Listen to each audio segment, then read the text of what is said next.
scary story. Mike had always been fascinated by Clara. Ever since he saw her for the first time in his college class, he was drawn to her like a moth to a flame. He couldn't take his eyes off her striking red hair, her vibrant green eyes, her delicate features, and her slender figure. He imagined that she was the perfect woman, the one who could fill the emptiness in his heart and make him happy. But Clara didn't seem to notice him.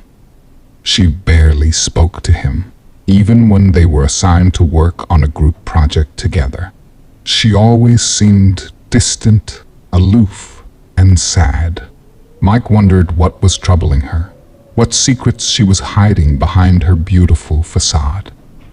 He wanted to know everything about her, to understand her, to comfort her, to love her.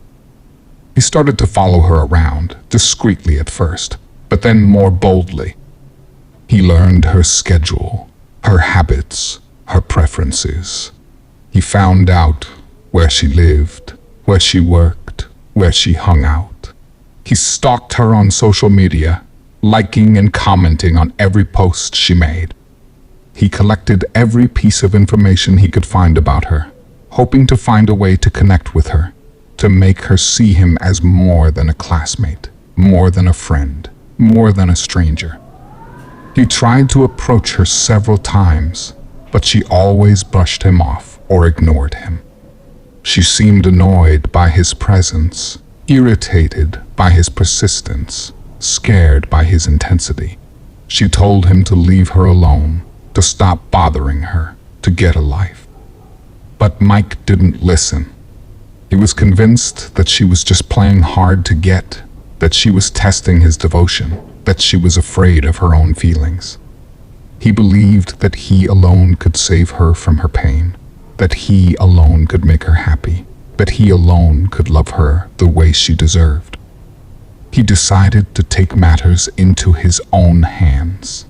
He waited for her outside her apartment one night when she was coming back from work. He grabbed her from behind, covering her mouth with his hand and dragging her to his car. He threw her in the back seat, locking the doors and driving away. He ignored her screams, her struggles, her tears. He told her that he was doing this for her own good, that he was taking her to a place where they could be alone, where they could talk, where they could finally be together. He drove for hours until he reached a secluded cabin in the woods. He had rented it online, using a fake name and a stolen credit card.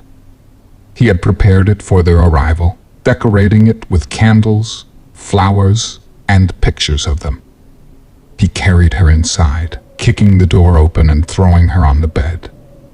He tied her wrists and ankles to the bedposts, making sure she couldn't escape. He smiled at her, stroking her hair and kissing her forehead. He told her that he loved her, that he had always loved her, that he would never let her go. Clara looked at him with horror, disbelief, and disgust. She realized that he was insane, that he was obsessed, that he was dangerous. She begged him to let her go, to stop this madness, to leave her alone. She told him that she hated him, that she had never loved him, that he was a monster. She cursed him, spat at him, and kicked him. She tried to free herself, to fight back, to escape. But Mike didn't care.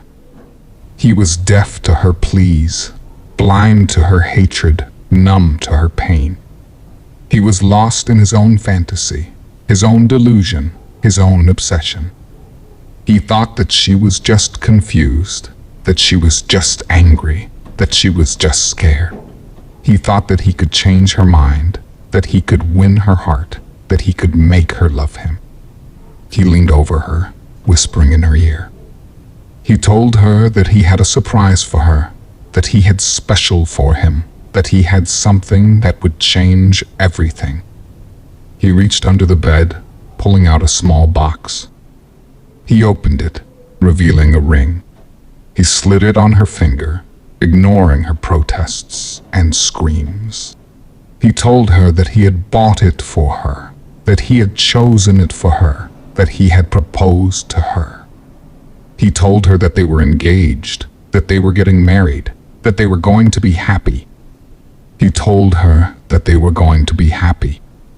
He told her that they were going to be happy. Clara woke up to the sound of birds chirping outside the window.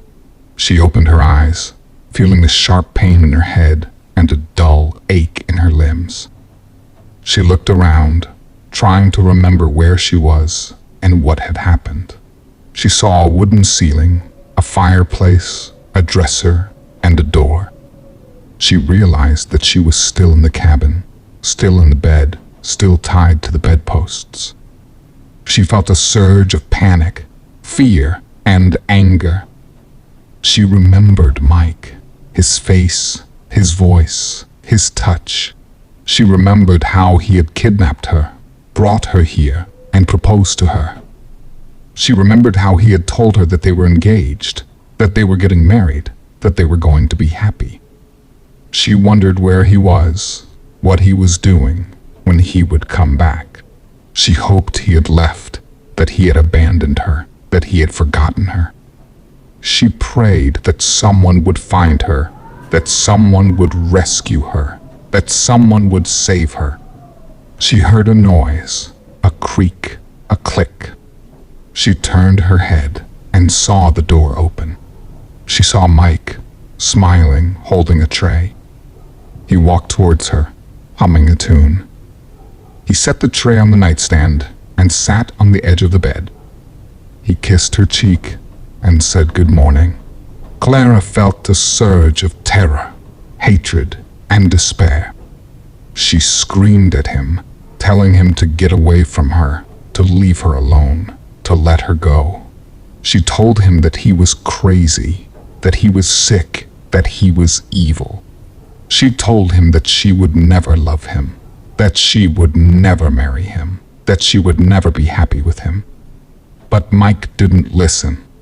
He smiled at her, telling her that he loved her, that he had always loved her, that he would always love her.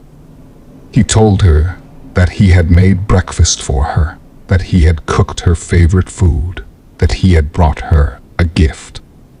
He pointed to the tray and said that he had something special for her, something that would make her happy, something that would make her his. He lifted the lid, revealing a plate. He showed it to her and said that he had prepared it for her, that he had chosen it for her, that he had killed it for her. He showed her a head, a human head, a familiar head. He showed her the head of her boyfriend, the one she loved, the one she missed, the one he had murdered. He showed her the head of Alex. Clara felt a surge of shock, grief, and horror. She recognized Alex, his face, his eyes, his hair. She saw his expression, frozen in fear, pain, and agony. She saw his blood dripping from his neck, staining the plate. She saw his mouth open in a silent scream, revealing a ring. She saw a ring, a gold band with a diamond, identical to hers. She realized that Mike had bought 2 rings, that he had proposed to Alex, that he had killed him. She realized that Mike was insane, that he was obsessed, that he was a monster. She screamed, louder than ever, louder than she thought possible, louder than she could bear. She screamed and screamed and screamed. Mike smiled and said that he was glad she liked it, that he was happy she was happy, that he was proud she was his. He said that they were engaged, that they were getting married, that they were going to be happy. He said that they were going to be happy. He said that they were going to be happy. He said that they were going to be happy. Thank you for joining us for this spine-tingling story. We hope you found it both thrilling and thought-provoking. If you enjoyed this video, please consider participating in our channel by subscribing, liking, and sharing it with your friends. Your support goes a long way in helping us create more engaging